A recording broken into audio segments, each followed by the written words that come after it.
According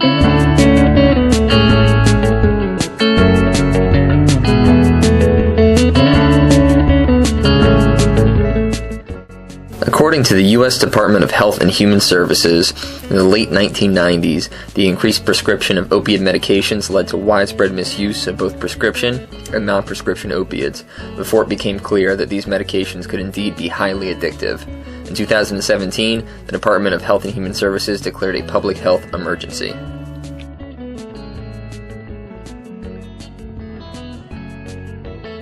Debbie Geller, our former health officer and brilliant mind who still assists at the health department, had seen a webinar on addictions in the workplace, and we pulled together an interdisciplinary team of our staff using all the strengths and resources of the health department.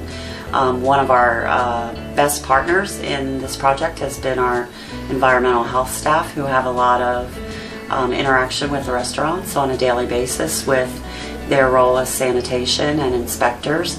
So we sat around the table with interdisciplinary group and talked about some things that were unique for the county. Our exceedingly high number of hospitality businesses in our jurisdiction, our high data for addictions in the workplace, the national data that pinpoints the hospitality industry as one of the industries that sees the greatest burden of addiction in the workplace.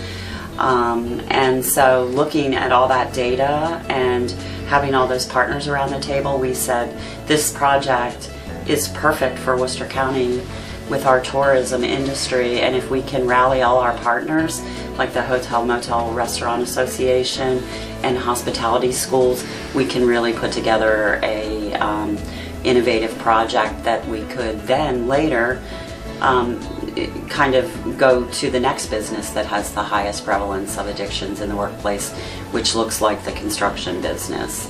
So just a lot of great people sitting around the table and planning what our county needs based on our county data. Once we identified the issues facing Worcester County, our first step was to reach out to community partners in the hospitality industry. We are grateful for the support that we received from the Ocean City Hotel Motel Restaurant Association. They helped connect us to local business owners and managers, spread awareness about addiction in the workplace, and featured the project in their Spring 2018 newsletter, as well as providing space at the association's Spring 2019 Trade Expo.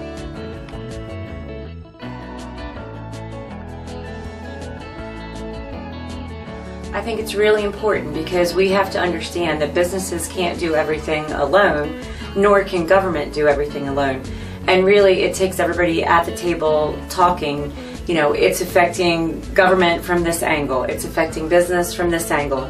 So we sort of help bring together the business side and the government side and work as that middle of the road liaison to bring all parties to the table to talk about the issues.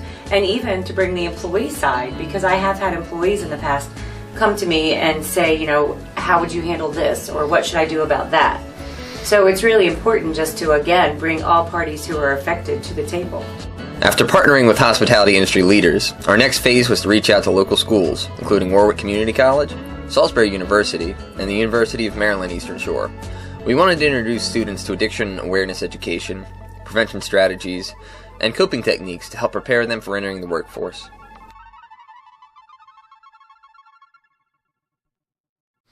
It is certainly important because the employees are the face of the industry. They are also the image that the employers have to portray to the customers and to the guests. And in the school, if we are to put our employees out there, we want them to be professionals, and we want them to also know that they can't go on stage or go out there to serve the guest and be intoxicated with any form of drugs in their system. So it's essential that we tell them the importance of it. This is why I believe this is one of the best things that we can do as educators. It's something we should be doing every semester, as we have started from the fall of 2018. I think we should continue that so that these students, they know that they are the face of the industry. They are the future professionals of the industry, and not just those who will be working in the industry, anybody going to the place of work need to know that addiction is something that needs to be addressed. It's something that they need to face, and it's something that they need to stay away because they want to be normal. They are the future. So this is essential that we continue this partnership. Moving forward, the Worcester County Health Department plans to continue outreach efforts in addiction prevention and recovery education. We will continue to strengthen the partnerships for addiction in the workplace that we've developed this past year, while seeking new partnerships with other industries within our community.